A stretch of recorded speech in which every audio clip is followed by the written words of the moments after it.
ಮನೆಯಲ್ಲಿ ಬೆಳಗ್ಗೆ ಎದ್ದ ತಕ್ಷಣ ಕೇಳುವಂತಹ ಒಂದು ಶ್ಲೋಕ ಅಂತಂದರೆ ಕೌಸಲ್ಯ ಸುಪ್ರಜಾ ರಾಮ ಅಂತ ಸುಪ್ರಭಾತವನ್ನು ಕೇಳ್ತೇವೆ. ಆದರೆ ಎಷ್ಟೋ ಜನರಿಗೆ ತಿಳಿದಿಲ್ಲ ಈ ಸುಪ್ರಭಾತ ಹೇಗೆ ರಚನೆ ಆಯಿತು, ಎಲ್ಲಿಂದ ಹುಟ್ಕೊಳ್ತು ಅಂತ. ಇದನ್ನು ನೋಡೋದಾದರೆ ಹಿಂದೆ ರಾಮ ಲಕ್ಷ್ಮಣ ದೇವರು ತಾಟಕಿ ಮತ್ತು ಸುಬಾಹು ರಾಕ್ಷಸರನ್ನು ಸಂಹಾರ ಮಾಡೋದಕ್ಕೋಸ್ಕರ ವಿಶ್ವಾಮಿತ್ರರೊಟ್ಟಿಗೆ ತೆರಳುತ್ತಾರೆ.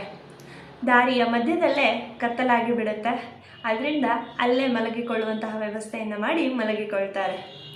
ಮಾರನೇ ದಿನ ಬೆಳಗ್ಗೆ ವಿಶ್ವಾಮಿತ್ರರು ಶ್ರೀರಾಮದೇವರನ್ನು ಎಬ್ಬಿಸೋದಕ್ಕೋಸ್ಕರ ಕೌಸಲ್ಯ ಸುಪ್ರಜಾ ರಾಮ ಪೂರ್ವ ಸಂಧ್ಯಾ ಪ್ರವರ್ತತೆ ಅಂತ ಹೇಳಿಬಿಟ್ಟು ವಿಶ್ವಾಮಿತ್ರರು ಶ್ರೀರಾಮದೇವರನ್ನು ಎಬ್ಬಿಸ್ತಾರೆ.